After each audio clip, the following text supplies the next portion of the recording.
अस्सलामुअलैकुम बिस्मिल्लाहिर्रहमानिर्रहीम। नावल हादसा की अगली किस्त मुलाहिज़ा फरमाइए। तो चलें स्टार्ट करते हैं। अगले दिन दाऊद के तमाम डॉक्यूमेंट्स इसके हाथ में मौजूद थे। मिस्टर रंधावा वापस चले गए थे क्योंकि इनको ऑफ़िस देखना था, जबकि मिसेस रंधावा और आबिश इधर ही दिखाई थीं। दाऊद समरोज़ के घर जाने की तैयारी कर रहा था। लगता है आपको ये साहब बहुत अजीज़ हैं, इसलिए आज फिर इनसे मिलने जा रहे हैं। आबिश कमरे में दाखिल होते हुए बोली, हा, हुआ तो नहीं लेकिन हो जाएगा जल्द ही। एंड डोंट टेल मी कि तुम जेलिस हो रही हो। दाऊद ने शूज़ पहनते हुए कहा। जाहिर है जेलिस तो होंगी ना मैं। मेरा भाई अभी कल घर आ रहा है और फिर से आज घूमने के लिए निकल रहा है। आबिश ने नाक सिकोड़ते हुए कहा। ज़रूरी काम से जा रहा हूँ यार, शाम तक पक्का आ जाऊँगा। दाऊद ने खड़े होकर इसकी नाक दबाते हुए कार बाहर की जानिब चल पड़ा। कुछ ही देर में इसकी गाड़ी सड़क पर रवा दवा थी। इसकी पेशानी पर सोचों का जाल बिछा हुआ था।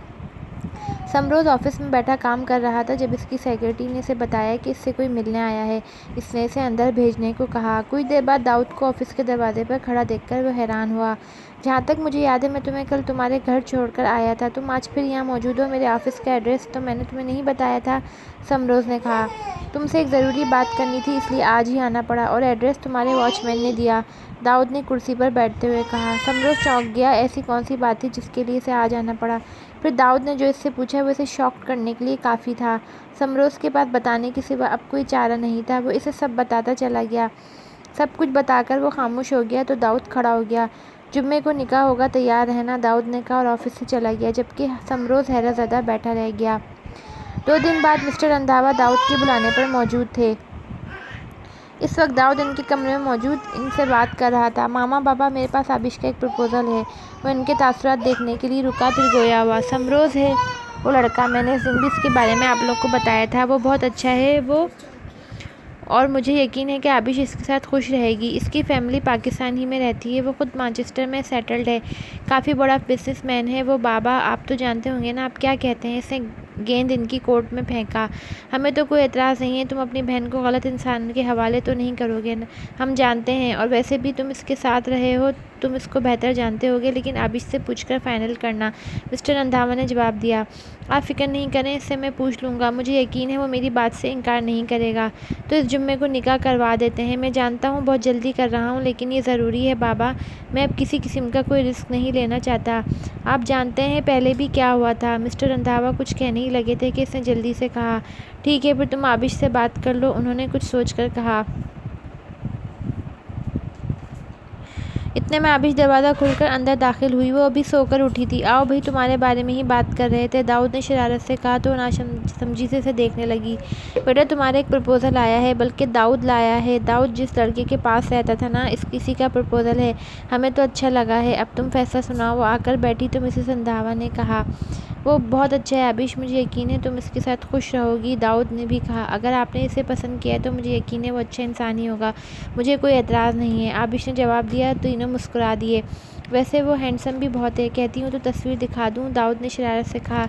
भाई, इसने आंखें दिखाई। हमने जुम्मे को निकाह का सोचा है, तुम अपनी मामा के साथ जाकर शॉपिंग वगैरह कर लेना, मिस्टर रंधावा ने इसे इत्तला दी। बाबा इतनी जल्दी? अभी तो मैंने भाई के साथ रहना था। वो रेहान सी हो गई।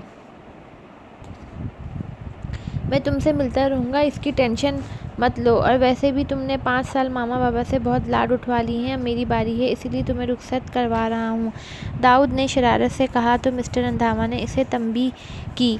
बेटा हम तुम्हारे मामले में दोबारा कोई रिस्क नहीं लेना चाहते, इसलिए जल्दी कर रहे हैं। उन्होंने इसे वजह बताई तो इसने इस बात में सर हिला दिया।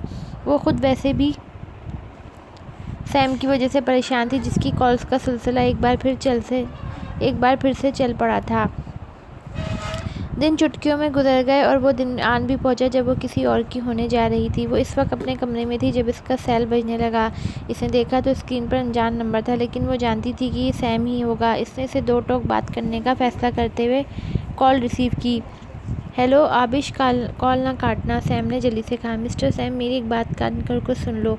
मेरा आज निकाह है, मेरी शादी हो रही है, तो बेहतर रहेगा कि तुम मुझे तंग करना छोड़ दो, आबिश ने सख्त लहजे में कहा। सैम चंद लम्हे बोल ही ना सका। तुम भी मेरी एक बात कान खोलकर सुन लो आबिश रंधावा, तुम मेरे अलावा किसी और की नहीं हो सकती। मैं देखता हूँ तुम कैसे किसी और की होती हो। इसने धमकी आमेज लहजे में कहते हुए कॉल बंद कर दी। इसने इस कदर सख्त लहजे में कहा था कि आबिश के हाथ कांपने लगे। पूरे घर में तैयारियां ज़ोरों शोर से की जा रही थीं। कोई इतना बड़ा फंक्शन तो नहीं था, लेकिन इनके घर की पहली शादी थी और वो भी लाडली बेटी की, तो फिर तैयारियां भी इसी हिसाब से होनी थीं। 2 बजे के करीब पॉलर की लड़कियां इसको तैयार करने के लिए आईं। समरोज़ अपने दोस्त और ऑफिस के कुछ अफराद समेत आ चुका था। 1 घंटे तक वो इसको तैयार करके चली गई तो मिसेस रंधावा कमरे में दाखिल हुई। उन्होंने इसे बेख्तियार माशाल्लाह कहा। रेड लहंगे, वाइट शर्ट और रेड ही दुपट्टे में वो इतनी खूबसूरत लग रही थी कि नज़र हटने से इनकार कर रही थी। दुल्हनापे को रूप ऊपर से इसकी मासूमियत गज़ब ढा रही थी। वो पहले कभी भी तैयार नहीं हुई थी, हमेशा सादगी में ही रही, और अब जब वो दुल्हन बनी थी तो रूप तो आना ही था। उन्होंने इस पर आयतुल कुर्सी पढ़कर फूंक मारी और बाहर चली गईं। कुछ ही देर बाद आमना बेगम, आसिफ साहब और दाऊद व मौलवी साहब के साथ अंदर दाखिल हुए।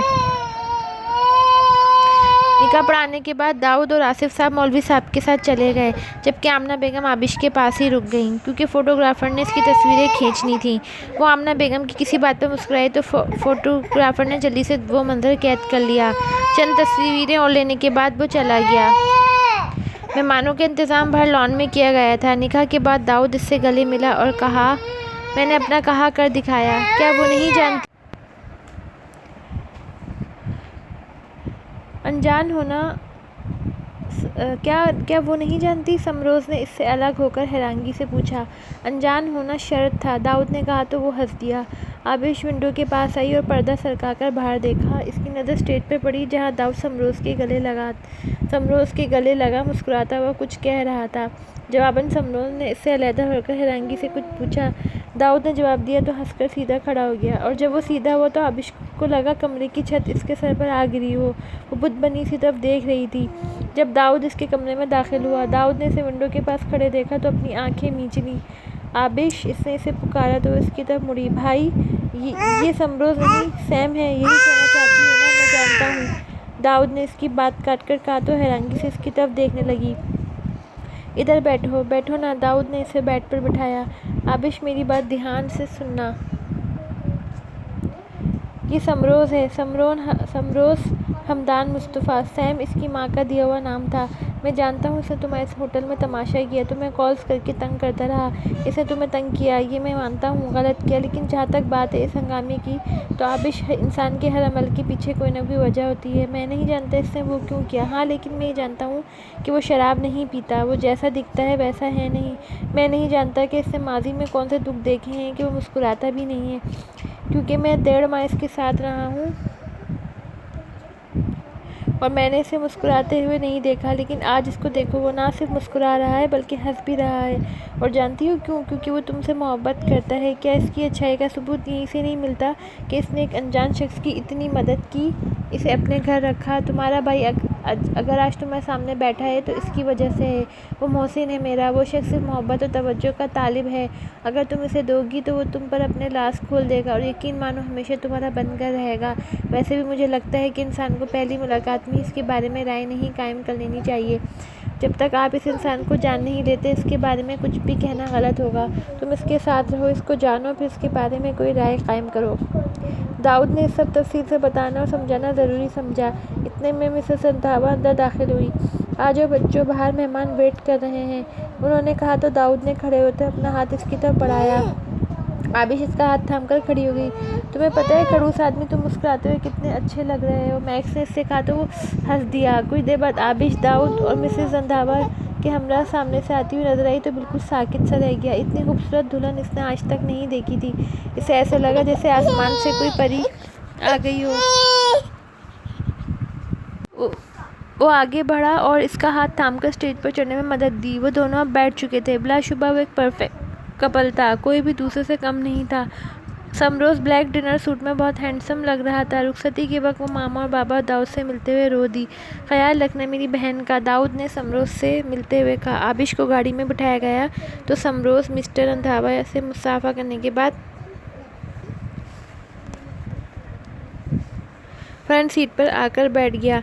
ये इनका एक दूसरे के साथ पहला सफ़र था और खामोशी में कटा था। आबिश खामोश विंडो से बाहर देखती दाऊद की तमाम बातों को सोचती रही थी। आज के लिए इतना ही, मिलते हैं नेक्स्ट एपिसोड में, जो कि कल मैं अपलोड करूँगी। तब तक के लिए अल्लाह हाफ़िज़। कहानी पसंद आए तो चैनल को सब्सक्राइब कर दीजिएगा और लाइक कर दीजिएगा। अल्लाह हाफ़िज़।